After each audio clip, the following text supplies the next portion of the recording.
going on? Hey.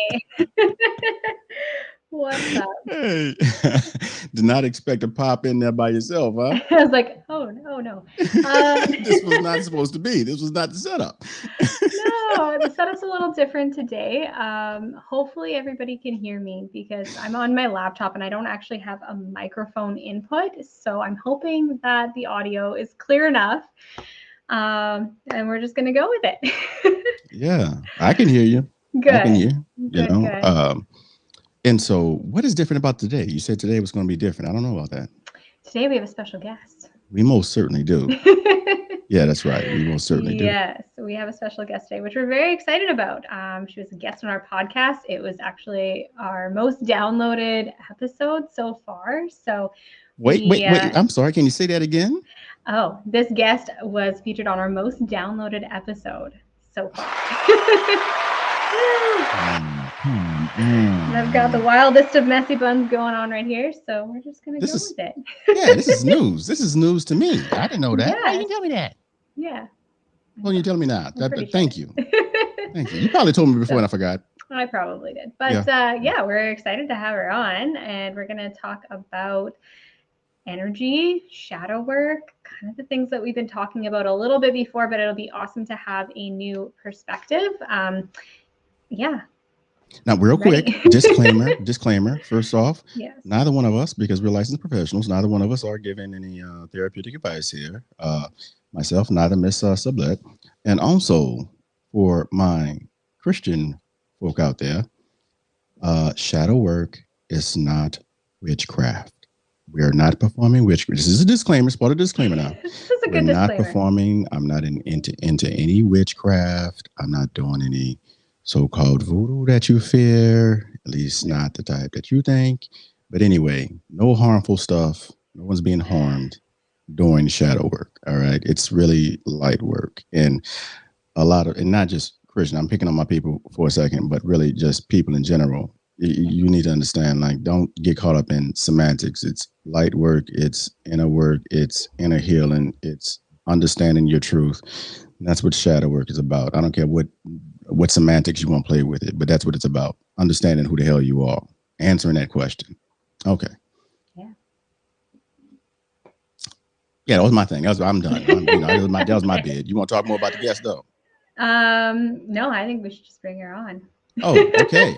All right. So, yeah, she most certainly is a heavyweight, and she most certainly, like, what I loved about the synergy that we had when I brought it on during the season of Is That So, is that she was like able to like explain and understand my language, and I was like, whoa.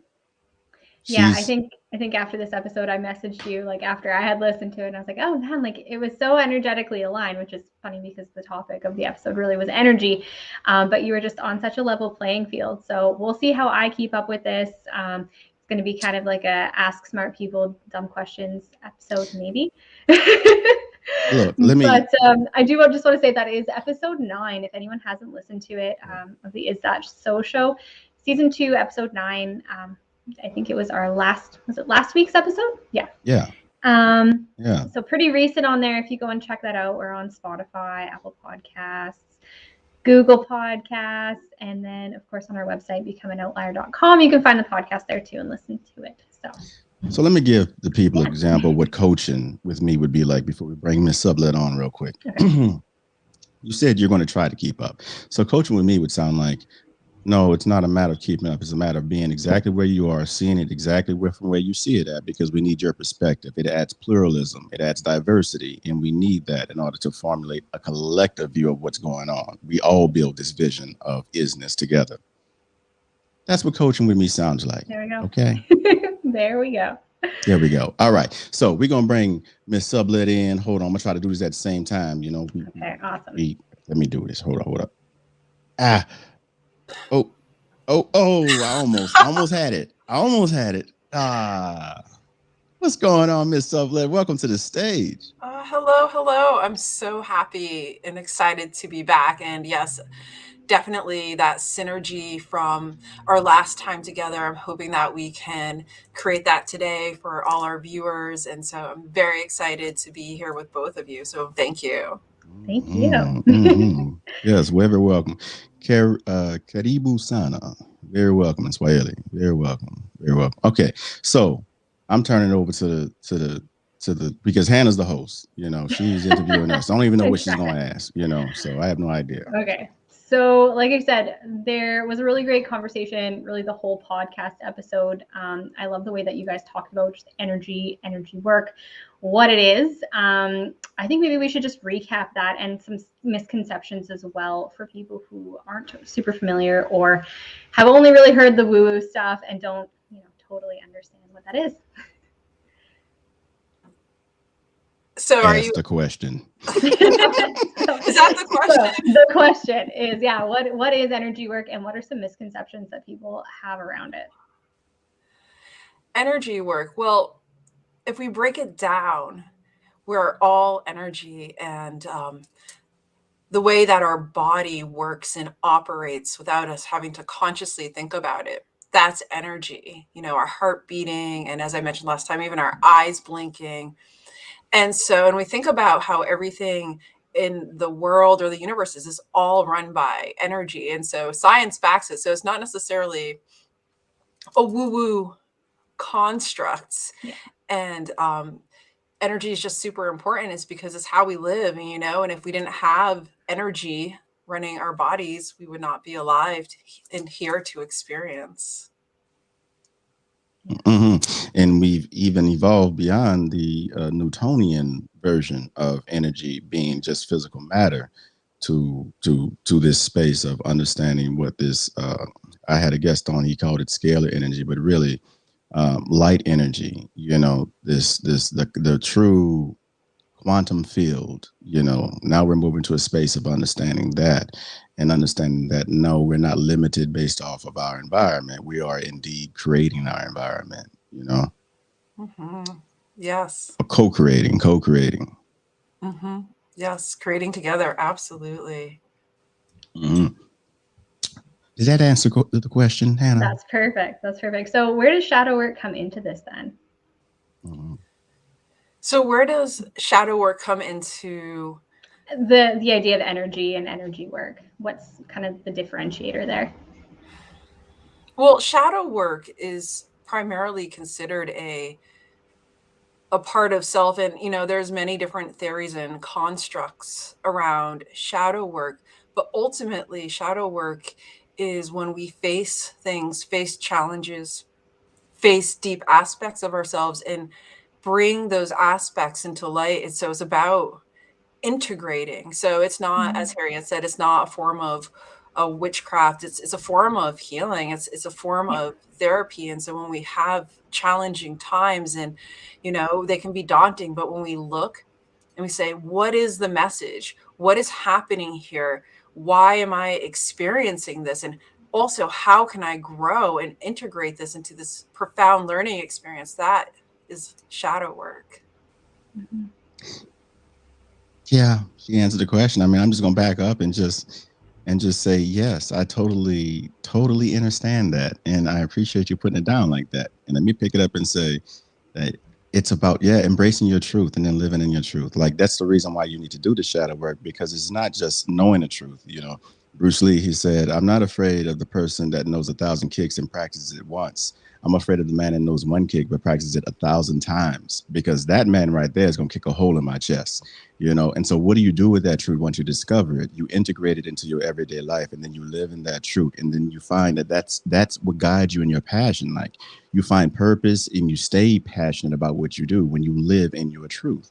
And so it's about authenticity again. And when it comes down to living in truth now, for me, living in truth represents how authentic you're being in any given moment. And so how authentic you are is based off of, you place your moment-to-moment decisions in juxtaposition with your actual values, and how closely in alignment you are with that is how authentic you are being in the moment. So shadow work is needed for you to be your authentic self, because there are parts of you that you still don't even know about yourself. Yes, you know yourself. I'm not saying you don't know you. You know you, but you don't know enough of you. So know that you don't know enough. All right, I'm gonna pause. Okay, awesome. My next question would be like, Harry's talked a lot about values on various episodes, videos, and stuff that we've done. But I'm really curious to know what your thoughts around values, and then like how would somebody find or figure out what their values actually are? So figure out what one's values are. And I think one way to figure out a value is what lights you up. What do you feel passionate about? And what do you align with? And so when you are in the world and you're interfacing, and there's politics and so many things that are going on, and you can find out simply by, does this resonate with me? Or does it not? And we can also find that a lot of our value systems come from our family of origin. And we can also say from our families of origin if this resonates with me or not. But it's really about what brings meaning to you, what has importance to you. Yes, again, perfect alignment. Look, and I'm a Southern boy, so I'm very chivalrous, and so that's why I prefer you to go first. But if you want me to go first, again, like this is not. I don't want to impinge, put my values on you. So, but backing up what you said again, I disagree, man. Being in perfect alignment, we have to develop discipline, okay? Because self-discipline, it means doing what you said you were going to do long after the mood that you said it in has left you. And how are you going to keep doing what you need to do if you don't feel like doing it anymore, when that's what you've been relying on? That's why motivation in of itself is not as sufficient. You have to connect your intention to your mission, and so one of the ways that I do that is by understanding what the hell it is that I'm seeking. So in that space, if someone asks a question, what is value and how do you find it? I assume I know what a value is. We all know what value is, right? Values are right. No, we don't. We just think that we know. And you have to assume that you do not know. And so right here, while the sister was talking, I went to my app, which is the online etymology dictionary, and I looked it up like I normally do. I pretend that I have never heard of this word before in my life. So what is this word? And so what it says here is 13th century, that's when it came about, price equal to the intrinsic worth of a thing. 14th century, degree to which something is useful or estimable. And that sounds funny. Worth, price, moral worth, standing, reputation, be worth. So after reading all of these things, and I remove all of the useless words or the words that do not resonate with me, one of the things that stand out to me is it says social principle and also useful, something that is of use to me. So what are my values? When I look at what are my values, I start to look at exactly what is beneficial for me, what is actually useful to me, or what is important to me. And then based off of that designation of importance, then I move to making them significant in my life. And significance means to be worthy of attention. So now I'm placing attention on these things that are of value to me, because wherever attention goes, energy flows. Wherever you stare at becomes your reality. And so I want to make more of what I actually care about and value my reality, because it's in that space that I'm being my authentic true self. Does that make sense? That makes sense. That makes a lot of sense. So it sounds like, and I know that finding our values and really understanding what those are and diving in deeper to that can be very beneficial for entrepreneurs, so that we can show up authentically. How does that relate to shadow work? So I guess the question is, like, what benefit is there for entrepreneurs specifically to dive into shadow work? Well, oftentimes what we experience and what we go through is our message, and it's how we can actually teach the world, and especially entrepreneurs. It's such a creative process, and we can really self-design what we want to bring into the world. And we talk about also this idea of like, what we look at, we bring more of, and what we want to magnetize to us. So if we're an entrepreneur and we have a vision for ourselves and what we want to create, so one is like looking at what we want to create and then bringing that forth to us. And our shadow work, when we find, and we can find our core and our strength and also our creativity, and also, as Harry said, undiscovered parts of us, it can be really great for entrepreneurs, because we're all just pieces of this wonderful puzzle. And so everyone has a message. Everybody has, as we're talking about value, has values. And so I really encourage people to have, if they're interested in entrepreneurial lifestyles, not for everybody, but for anyone that wants to, I so encourage it, because the world needs to hear your message and your experiences. You had them for a reason, and they were purposeful, and we can all learn and grow together as a collective. Yeah, definitely agree. Just loving these answers, man. I love these answers, you know. And on a practical level, I'm saying that if you connect your intentions, values-based intentions, to your daily mission, then you'll never run out of fuel for motivation. And so for entrepreneurs, why understanding your values and moving in a values-based space is integral, because you won't have the fuel to last. Success is an endurance game, and you won't last, period. Most businesses fail within the first 5 years. You will not last. Success is an endurance game. And if you do not connect, again, your values-based intentions to your daily mission, you will not have the fuel to last. Yeah. I'm a long distance runner, even though I may physically not look like one. I'm a long distance runner. I said, I'm going to experience this or I'm going to die trying. The end. I will not stop. I will continue to run. And yeah, I do feel on E sometimes, but I notice my legs keep on moving. And as long as my legs can move, I'm going to keep moving. Yeah. Success is an endurance game. Yeah, and I really think that as entrepreneurs, for those who choose to go that route, like every next level that you want to go to is going to require something more of you. And I think that we often hit those blocks or those walls because we haven't dived in deep enough, or we don't necessarily have the tools to really like get to that next level, or at least allow ourselves to get there, if that makes sense. Because you can't see it. What is a shadow? It's a not self theme. It's a place where you don't have any light at, because we're awareness. We are the light. And so we haven't brought light to that space. So it remains dark, and we don't have full access to ourselves. So we don't have full access to our power, our authentic self. And so you're moving with less power because we're divided, we're split, you know, and in that splintered state, we don't behave in an authentic space as much as we could, because we find more triggers in that space. These shadows also they have these landmines around them called triggers, you know, and so we're constantly responding to these triggers, and these triggers take up so much energy that we don't have enough energy to even continue to move in the space of authenticity and do what it is that we truly desire to do. All of these things, the mind has limited attention. You have to be very intentional about where you place your awareness, because wherever attention goes, energy flows. And so if you're focusing on what you've been triggered by, then you're not focusing on what you aspire to experience and moving towards that.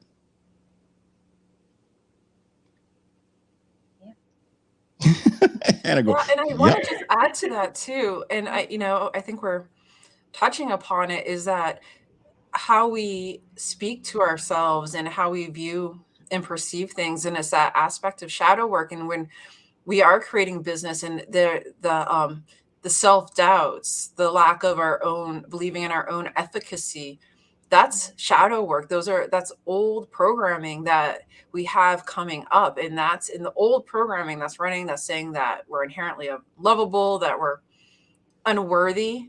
That's shadow work. That's our darker sides that we don't often share. Yeah. Who wants to listen to me? My voice isn't important, all of those things. And I think again, like the further we go with it, I think the more that those things can come up and really prevent us from moving forward. So they become ego protectors, and these ego protectors jump up and possess us emotionally in the worst of times, you know, because it's unresolved. And so that ego protector still stands ground because it doesn't trust you. It does not trust self. You're still hiding in that space, you know, and you need access to that space so you have access to control. Whenever you feel these moments of, well, I just got to flash out or whatever, you know, like these really triggering electric, and you feel this impulse to do something, that impulse that you feel is the wrong choice. First off, let me just say that. And then secondly, understand that that is a place of unresolved trauma. The reason why you could look at like people who do have these deep spiritual practices, like monks and whatnot, and they're always looking like very calm, like at peace, you know, it's not like they don't want to headbutt somebody like us. It's just they remove the triggers around the behaviors of others to the extent that it does not influence them strong enough for them to impulsively react to them. They now moved into a space of wisely responding to life instead of reacting. These triggers force us to react to life, and there's no controlling it. Period. If you have a trigger, if it's there, there's no. Don't think that, oh, okay, I don't have to do any work. It's going to work itself out. Eventually, I'll be able to control it the next time. No, you won't. Stop lying to yourself. The worst lie you can tell is a lie to yourself. And if you think you can control your triggers outside of doing the real work, stay in that illusion. Stay in the matrix. And I don't mean that. Come out the matrix. I don't want you to be in the matrix. You know what I'm saying? I'm just trying to, I'm trying to talk hard to y'all because I want y'all to like really get it, but no, I don't want you in the matrix. I love y'all. Come on out. Come on out. Come on out that closet. Be free.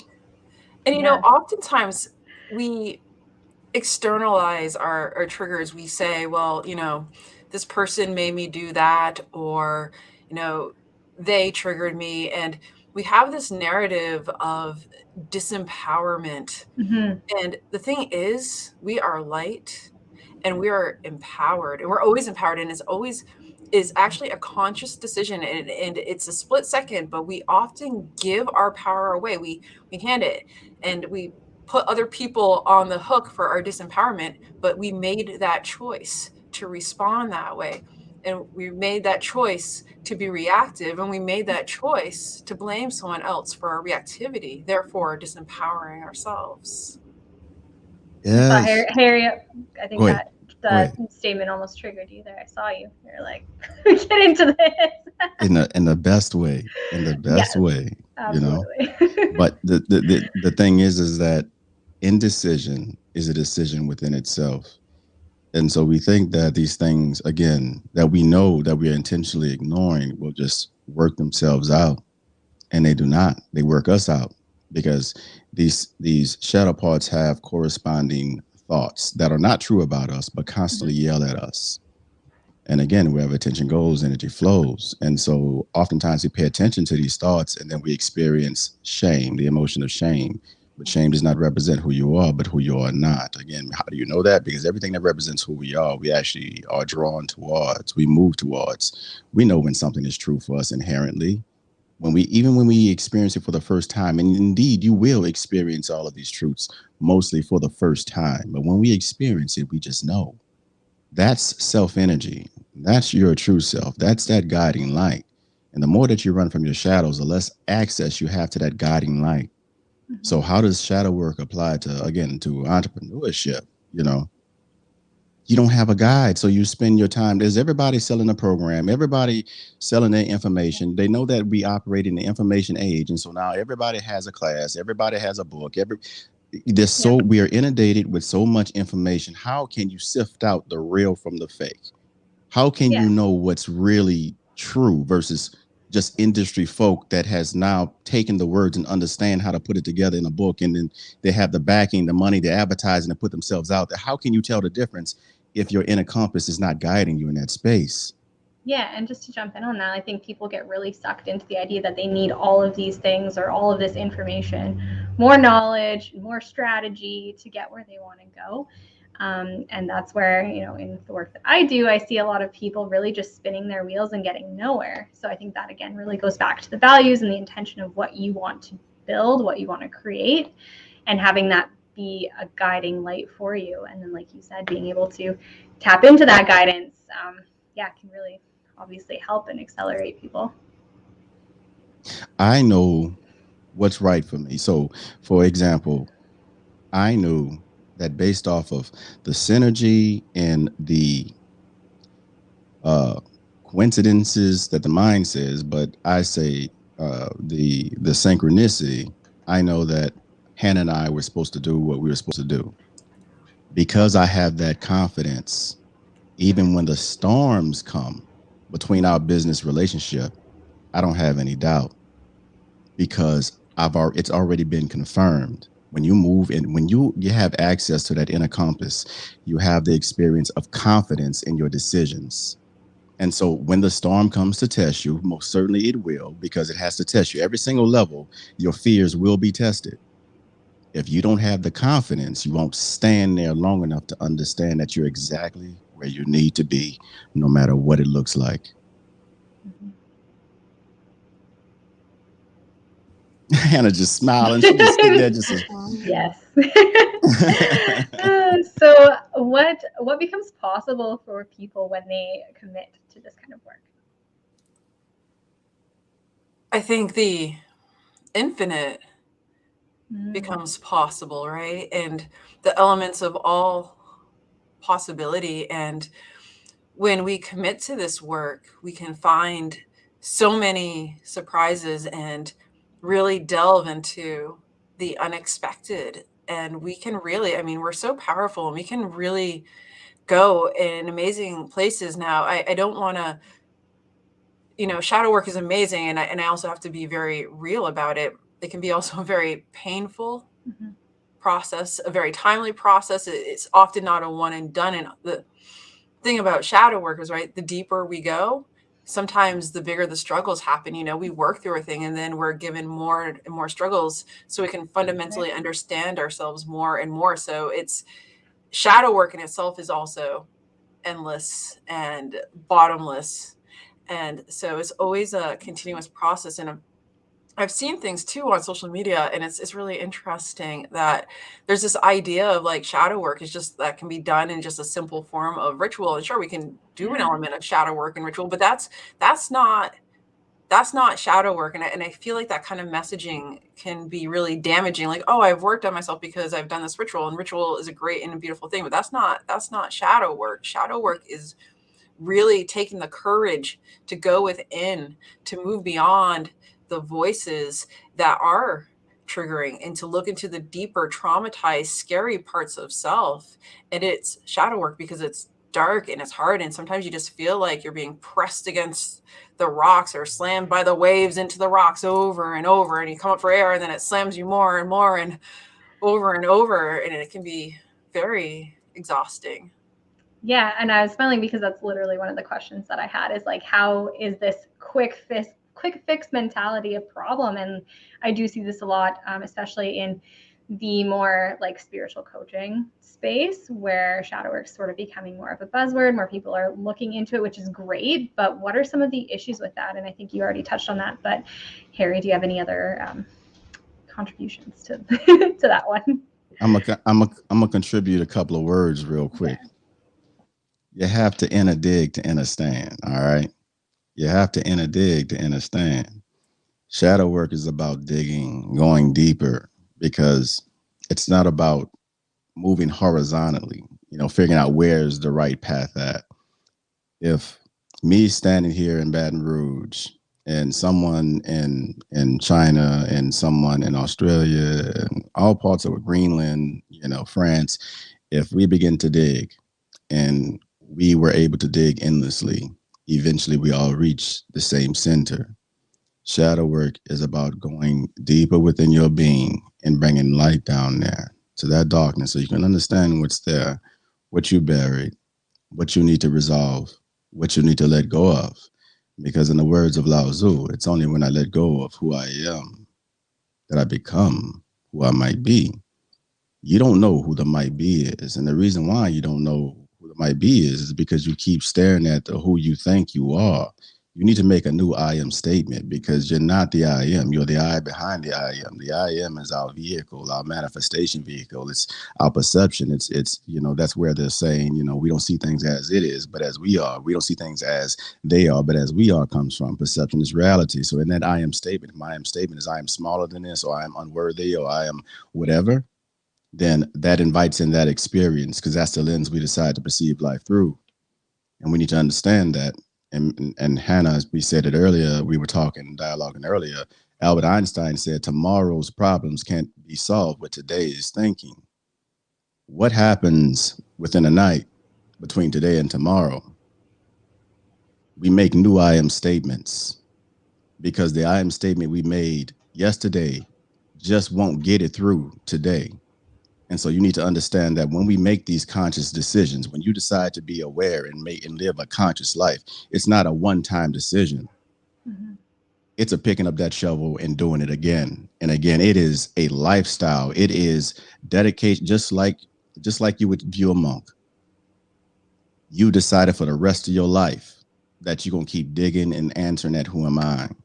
And it is painful work because we've buried a lot of pain down there. We have skeletons down there, and it's still shame. And shame is such a yucky, sticky, nasty, just I don't want to think about that. Like, keep it away from me.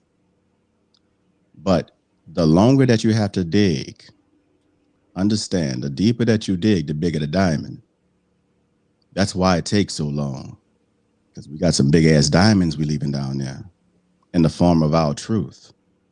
And so we have to interdig to understand. We have to do the shadow work. We have to bring our awareness, us being that light. We have to bring light to the darkness, like Bob Marley said. We have to bring our awareness down and understand so that we can detach from this limited vision of who we were based off of this experience where we lost agency. That's what trauma is. It's a space where we experience a mass loss of agency. And just like the elephant that never forgets, we choose to believe that we no longer have agency even in this moment, even though the past happened. The past is for reference, not residence. Even though the past is way back when, we still operate under that. For those of y'all who don't know about elephant training or breaking, the elephant trainer will there's a parable. I just tell it in the parables. This is how I tell my people, But there was this man, he saw this adult elephant and it was tied up with this frail piece of rope. This baffled the man. And so he went into the elephant trainer's tent and asked him, how are you able to keep this adult elephant bound with this frail piece of rope? The elephant trainer said, when this elephant was a baby, this rope was strong enough to keep it bound. Now that it's an adult, this rope is no match for it. But you see, an elephant never forgets. And so that original loss of agency combined with impeccable memory, recycling this event again and again and again, over and over and again, no matter how many times they tried, that loss of agency, repeated it so much, we don't understand that the algorithm is all hypnosis is self-hypnosis. So we tell ourselves this narrative, this lie, and then we move into that space and we say, I am this. When we bring awareness down there, we discover our truth. And then that truth sets us free from what? Who we are not, which is our shame, our story. We're not that. We're not our traumas. We're not that pain. That's not who we are. We're so much greater than that. We're energetic beings. Anyway, does that make sense? Yes. Yes, absolutely. Yeah. Okay. Thank you. I know I was talking for a little minute there, but I had to get all that out. It was just, No, it's perfect. So my next question then, like when it comes to shadow work, is does it matter who you do this with? Because again, I see like lots of courses coming out and rituals and workshops, things you can buy. It doesn't matter if you do this with like a spiritual coach or a therapist or a hypnotherapist or a counselor. Who do you trust? I'll let you go with that one, Ms. Sublette.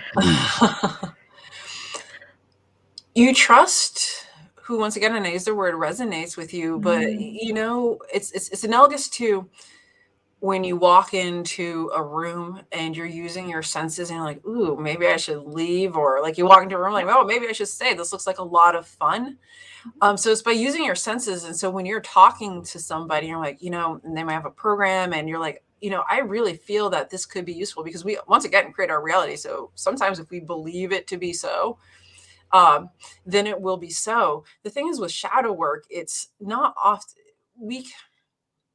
doing it with a coach, a therapist, that creates a container to do shadow work. But shadow work is not necessarily done in a clinical setting or with a coach.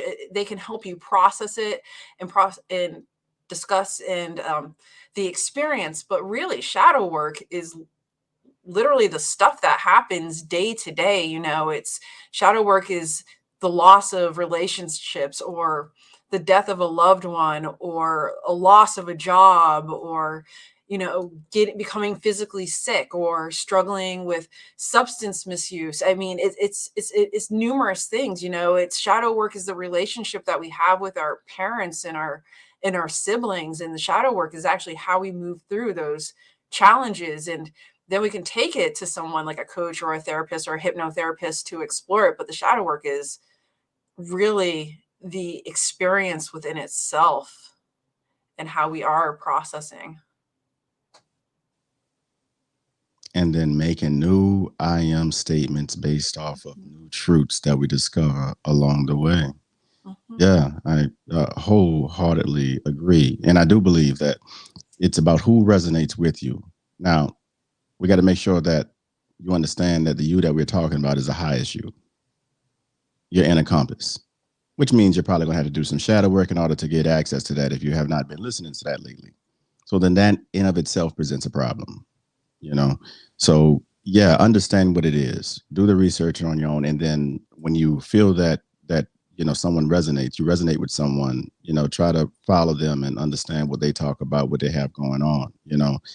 Don't be bought on, don't allow money, which I definitely intend to have lots of, but don't depend on money. Don't get be fooled by the vision of money and what money is able to do and how they present people.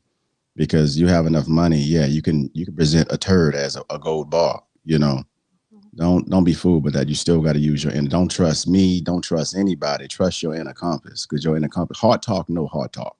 It's like they say, real, no real. Heart talk, no heart talk. So you're gonna know somebody real when they talking. You're gonna know somebody speaking from their truth when they're talking. Move in that flow. Move with that crowd. You know what I'm saying? Don't forget what everything else look like. Just move with that crowd. It doesn't matter whether they're rich or poor. Yeah.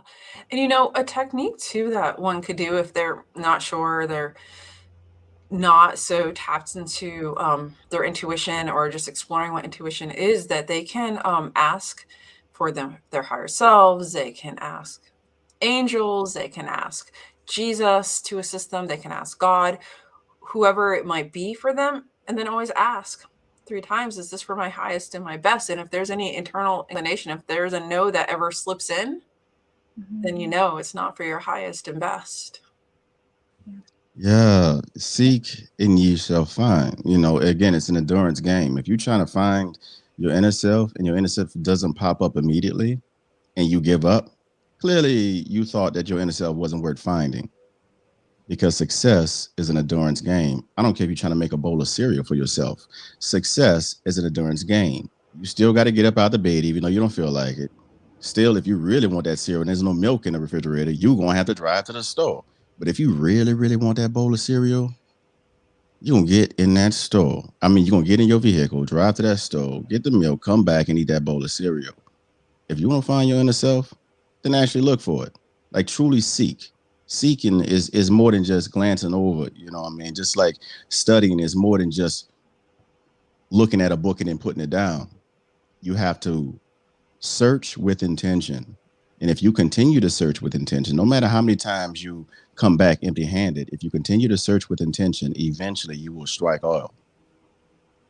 Maybe that was a bad one, because global warming and stuff. Strike gold. Gold. Is gold good? Gold is still good, right? Gold's still good. Gold's still good. You'll strike gold eventually, Yeah. And you can look at any sacred text, or just look at the gurus, or even the successful life coaches now, NLP and stuff like that. The affirmations and stuff, like literally they're honing in on the science of choosing a new I am. That's what an affirmation is.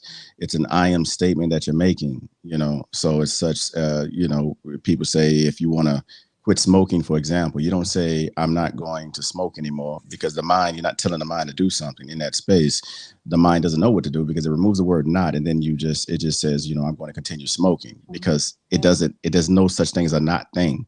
And so to affirm that, you say, no, I'm going to choose. I choose a healthy lifestyle moving into the next year, or moving into this moment, or whenever.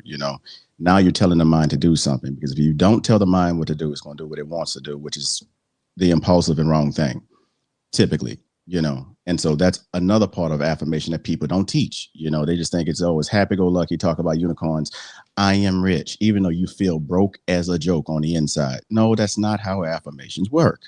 You don't just go, I am rich 1,000 times, and then all of a sudden you pop it, because that's not what you're staring at. If you're sponsoring thought, if you're saying I am rich with your mouth, but your sponsoring thought is you're sensing and experiencing all of your brokenness and your you're not having enough, and that's the reason why you're saying it.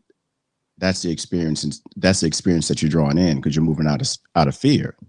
Again, I say that you have to experience the experience in order to experience. What experiences are you having on the inside as you're speaking your words? Do your words connect with your heart? Because if they don't, then it's empty. All right. Hopefully I answered an answer somewhere around, a question somewhere around there. Yeah, for sure. I know on the episode you guys talked a little bit about just how to get into energetic alignment, and I think affirmations touched on that. Are there other tools that would be a good place for people to start? Absolutely.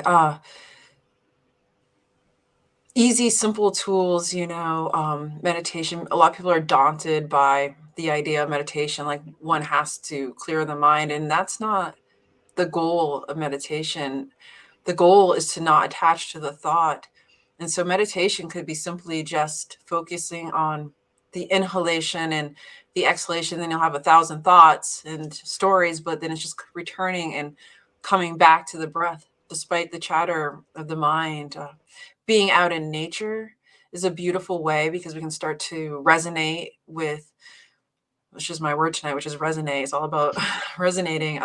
So we can really become in tune with nature when it's not winter, our feet on the ground, being outside, being with loved ones, being in gratitude, moment to moment gratitude, just being grateful for all that is. And it's really fascinating. And we talk about actually entrepreneurship and these ideas of success, and sometimes it's this chase. And as Harry was saying, this chase, which is actually comes from an impoverished state of mind and being, I must have this to validate my worth. And this is all outside of me. If I'm rich, then I'm successful. If I have the love of my life, then I'm successful, and all these things on the outside of us. And that's actually not really prosperity. That's not really abundance. Abundance actually lives in the moment to moment awareness. I remember a while back when I was sick and I was struggling with breathing, and when I could finally breathe again, I just felt the richness of life, and every breath was so beautiful, so joyful, that even all my goals, ambitions, everything actually just faded, because I realized in that moment, just by being able to breathe, I had everything that I had ever wanted, everything that I had ever needed, and I never felt more whole, more pure, and more connected. And that was actually all the success that I actually needed, was just to appreciate all that I have. And then when we do that, we actually draw to us that is what we seek, And so the external prosperity will come, the eternal abundance will come, and become magnetized to us when we are actually grateful for what we have, or we're not in that impoverished mindset. So it's just so important just to be in wonder. Even when you're doing shadow work, be in wonder, because it's all leading back to love. It really is. It's all leading back to self-love. Every struggle, every challenge is always a path to love. And, when I work with clients who, have struggles in their relationship with their mother, and, sometimes their moms just don't actually love them, and it's really hurtful and painful. And I say, imagine though, even if your mom doesn't love you, imagine if you can still show up as yourself around your mom. And imagine if you can still love yourself despite the messages that you've received. How powerful is that? Because that means you can work in any space and still be self-loving. And you recognize that self-love is not from the outside, that it's always within, and it always was there. No matter what someone told you, it is always there. And how empowered and beautiful that it is to know that it's always existed inside of you. And that's freedom. Liberated speech, sister. Liberated speech. Yes, if the other is a reflection of ourselves, then the other is there to teach us a lesson. And so if the other is the mother who does not love us, then we understand that love is a necessity for us. And so then we ask, how do we give self-love? And then you move into that space, and essentially that's how you heal. If you feel lack in any area, Begin with self. That's the whole reason why it's there. That's the reason why it's pointing it out, but you got to understand, you got to remove the superficial, because this world, this reality, it's painted this image of what it is that you need in that space of lack, that void that you feel.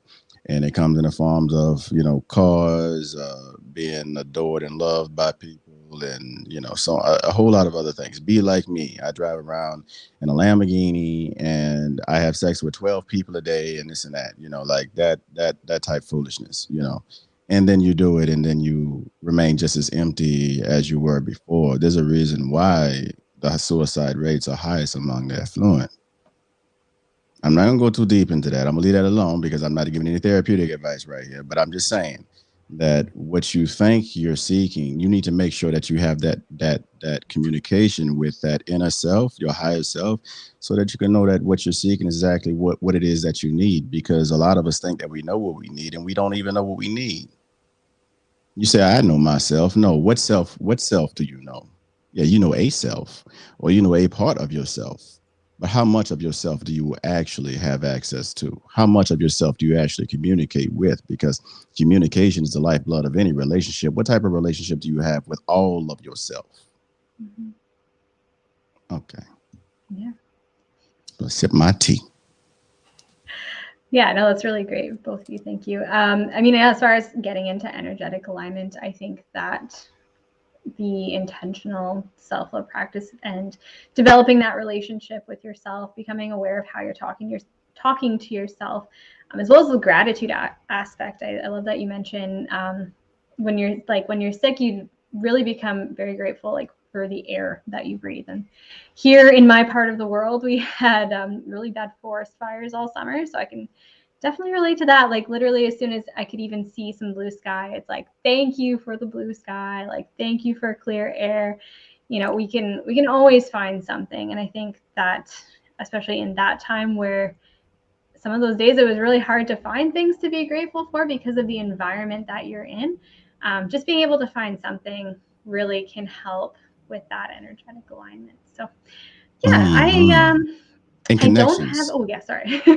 Connections real quick. Energetic alignment. And so I want to say a lot of us suffer from having connections with people that we are not energetically aligned with. And understand that life is about harmony. Don't demonize any energy. It's not about good or bad energy, good or bad people. It's about how much in alignment I am with this person. How much does this person match my own, like resonate with me? How closely in alignment are they with my frequency?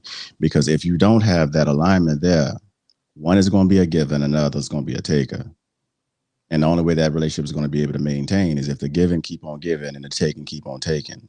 Because the moment that the giver decides to make the taker take responsibility and start giving a little bit more, that's when that relationship is going to dissolve.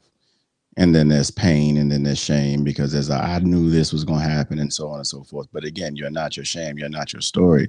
All that there is to teach you, again, because we don't take losses, we take lessons. That moment is only there to teach you that you must be with somebody who you are in energetic alignment with. Pain is a breaking of the shell that encloses our understanding. It's a bit of potion by which the doctor within heals your sick self. So that pain in this life, either we get knowledge and understanding, or we get pain that brings about knowledge and understanding. If we don't get the knowledge and understanding that pain that we experience was to bring us, then we'll continue to go through that cycle again and again and again and again until we get that lesson, because life will not allow us to move past that point until we discover that truth. It most certainly is just like a video game. And you understand that when you play the video games, that the levels get harder and harder and harder. But notice also that you become more and more skillful as you play that game too.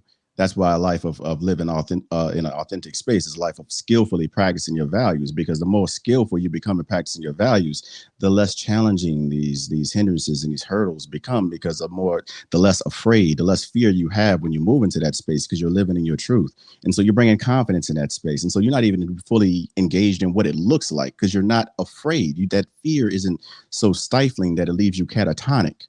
When you live in your truth, you stop giving a damn about that fear. It's there. It's uncomfortable as hell. It really is. It's always there. But you decide to move courageously, which is the deliberate choice to move forward in spite of being afraid. You don't have to surrender your fears to move forward. Indeed, you need your fears there to test you, to see how badly you want it. Because again, success is an endurance game. Do you really want it? Y'all know I like to go out on a punch, you know what I'm saying? Yeah. I like to jab when I like stop, you know, just It's powerful. It's powerful. It's absolutely amazing. And I want to share that too. It is about, you know, the different levels and the different challenges. And we have this notion and concept, this idea of mastery, like we have to master something. And I just want to share with people and let them know it's really more about the journey. We think that if we do all this work, you know, pain and suffering won't exist, but we live in a world of duality where pain and suffering actually does exist. It's how we conceptualize that pain and that suffering. That's what the shift is, but it doesn't mean it won't exist anymore. And this idea that we have to keep striving to get somewhere, to become someone that we're not, we you know, people keep thinking like, oh, well, you know, I work here and then I'll just reach this point of like enlightenment, and then I'm not going to face pain and I'm not going to face suffering. And that's completely untrue. We're going to experience pain and we're going to experience suffering. It's just how we conceptualize that pain and suffering. And then also recognizing that pain and suffering is also a path into love, and that we can't experience the highs without the lows. And as I often say, you know, we can't have the inhalation without the exhalation. Mm-hmm. No, I ain't cutting you off. No, I'm just, I should have muted myself. I'm sorry. You continue, please. Sure, I will continue.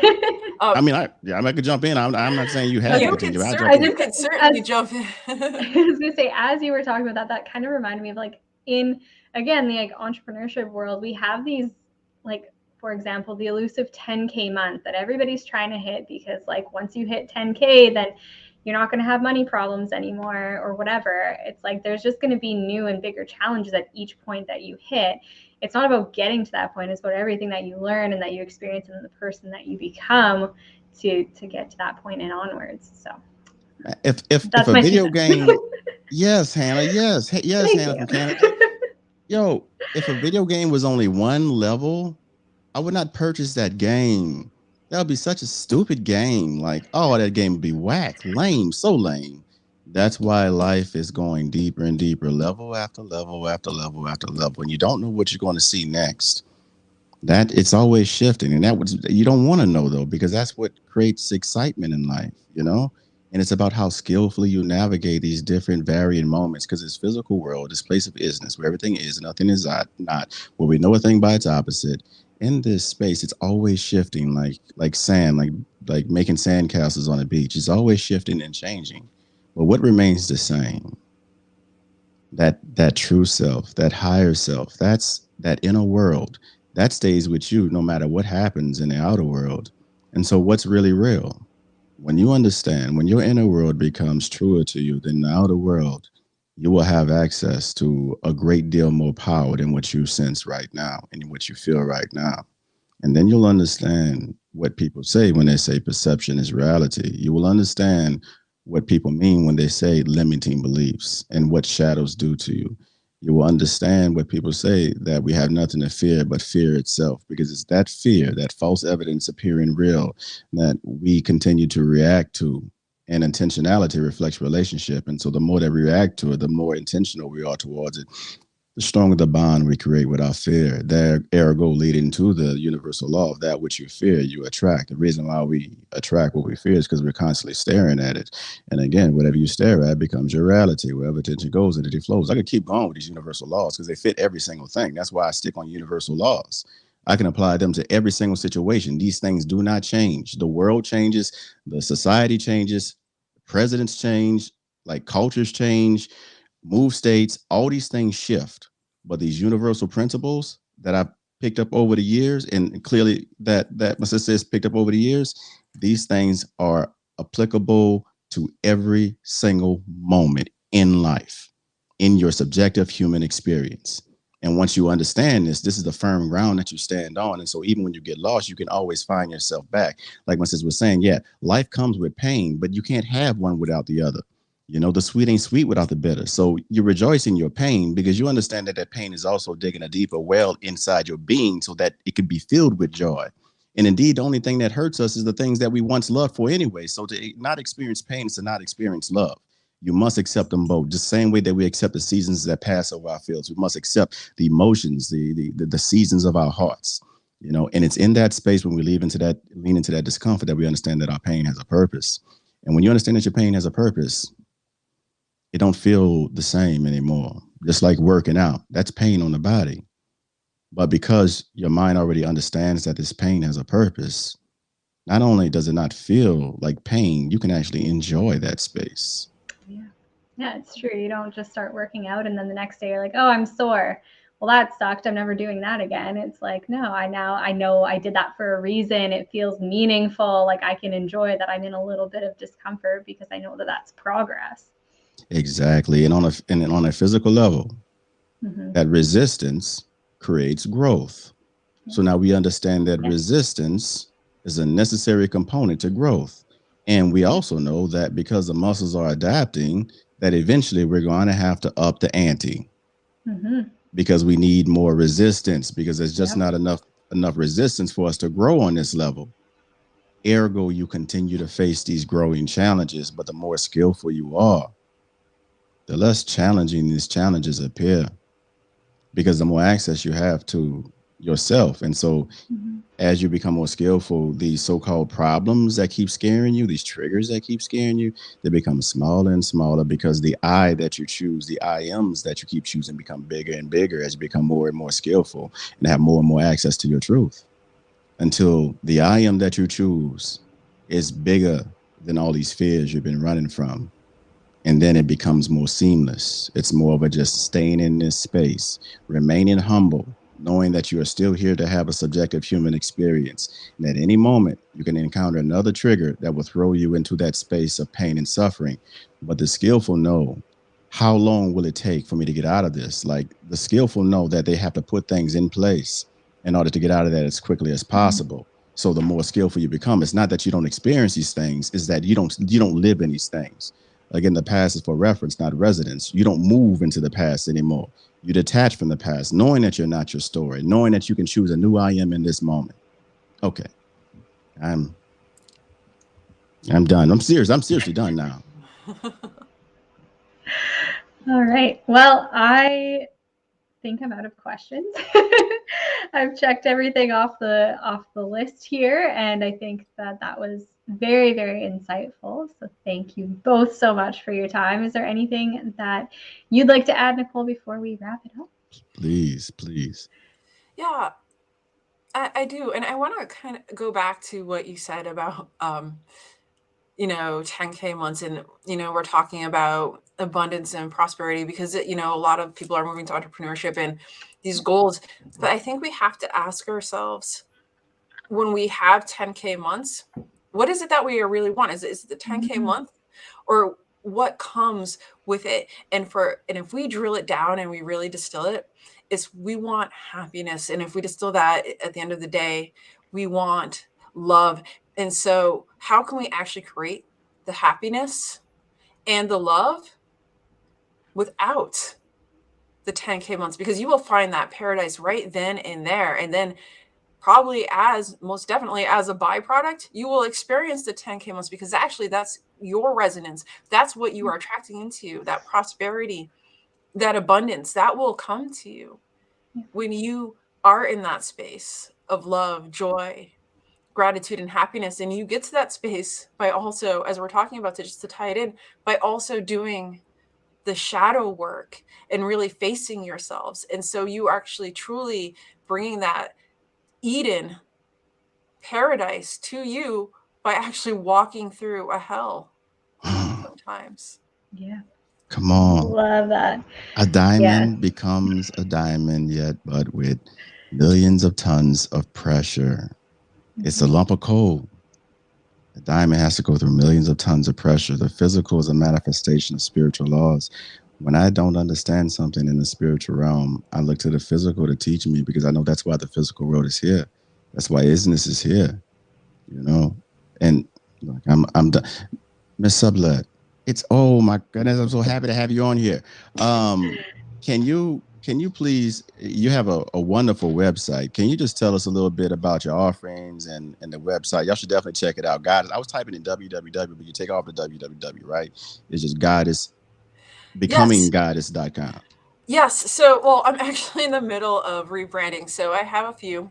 So I have my regular psychotherapy website, which is www.NicoleSubletteCounseling.com. And then I'm also rebranding into what is called a Sacred Goddess School, in which I'm going to be offering courses. And as I'm getting my doctorate in bioenergetic medicine, and so I'm going to be just offering things about healing ourselves, mind, body, and soul. So I'm actually just in that process of rebranding. I do have my accelerated transformation program,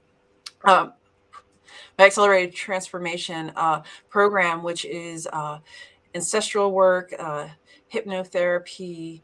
It's holistic counseling, nutritional counseling, and it's a whole gamut of things. It's extremely holistic, and it's really about coming back to self, raising the vibration so we can actually manifest what we want to manifest for ourselves in a way that's actually truly authentic to us. And that feels really resonant and really great and amazing, and is actually breaking free from the matrix as well. All the things that we think about ourselves that were conditioned, that are completely untrue. And so it's just peeling it back and finding the gem, and as Harry says, the diamonds that we are. Mm-hmm. And you and I have something in common. Well, we have many things in common, but one of the other things that we have in common is that we are both in this like uniquely spiritual space of influencing now, but we also are licensed practitioners. So I know you're a humble person, and so it's not about being braggadocious here, but I want to know. Tell me about them letters behind your name, sister, because I saw a lot of them. So can you please tell me what those things represent? Yes, and I'm adding more by the day. So I'm a licensed clinical mental health professional. I'm a certified hypnotherapist, an integrative medicine practitioner, master's degree. I just got certified in auricular therapy, so I'm thinking about how to roll that out. This is really fascinating. I'm not going to take a ton of time on it, but every disease or dysfunction in the body can actually be found in the ear. So the ear represents the body. And if we treat certain points on our ears, we can actually heal certain organs in our body. And sometimes we can tell, like if we have a spot on our eye point, like where our eye might be, in our ear, located by our ear. I know this makes a ton of sense. So you can treat that. You can help to heal the eyes, or there's a spot in the ear for the heart, and or different disorders show up in our ear. And so I just got certified in that, and I want to be rolling that out pretty soon as well. We're both sitting here like, what?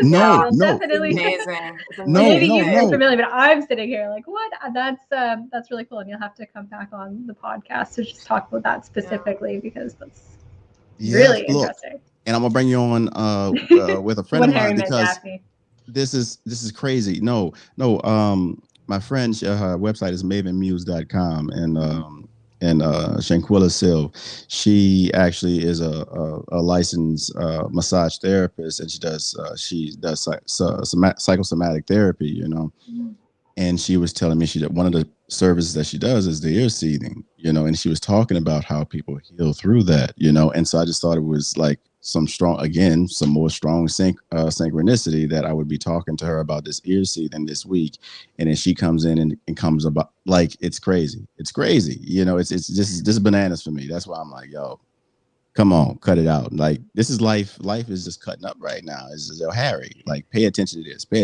like, yo. And these are for me, these are confirmations that I'm moving in the right path, and that I'm aligning myself with the right individuals, the right energies that will assist me in amplifying my energy as I continue to assist them amplify their energy. Because again, whenever two are on the same page, there is no taking, there is no losing when you give to the other.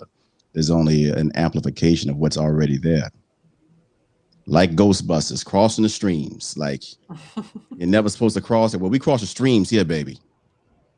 Blowing stuff up. Oh, I know we're not blowing stuff up, but y'all get with the point. Y'all understand there, Yeah.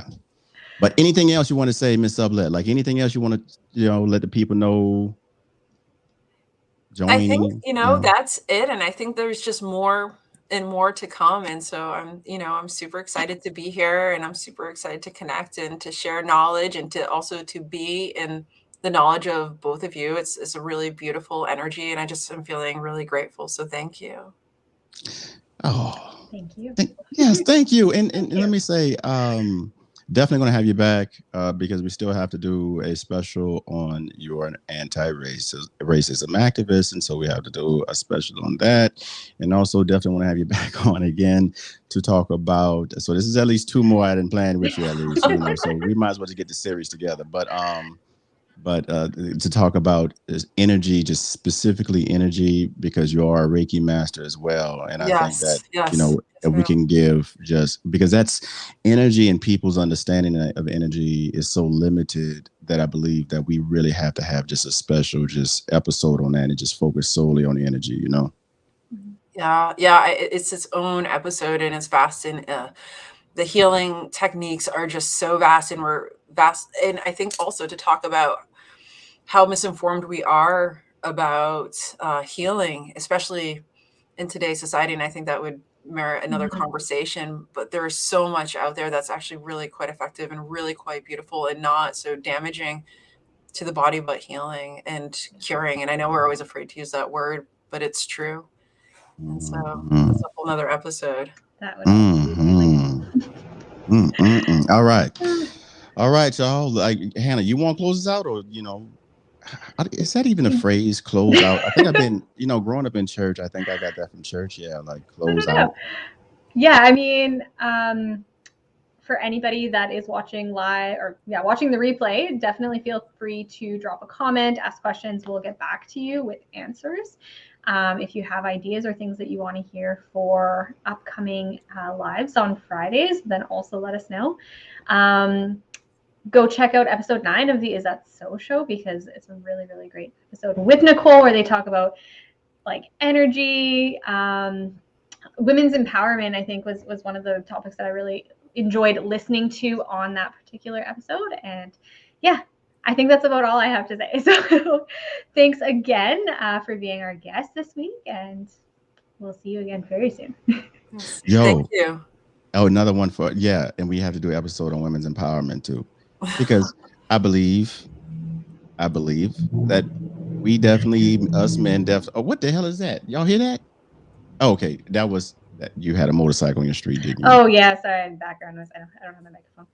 Okay, I just knew I was under attack. I was about to die. You got to understand that complex PTSD. Yeah. But anyway, definitely got to have an episode on women's empowerment as well, because I do believe that us men can play, definitely play a big role in that. But of course, knowledge is power, and so the information and even the desire to know, how to, assist in women's empowerment. Who really has the drive? How many men are really having the drive out? And I'm saying it, I'm putting it out there to put it on people's mind, but who really has the drive to really want to know, because it's not a matter of, at some point, I just didn't know, it's just not going to work, or I don't know, whatever, it's just not going to work. At some point, it's going to be, okay, well, why weren't you intentional about knowing if you knew that you lacked knowledge in a space that was important? All right, that was my last little thing, what I'm saying, little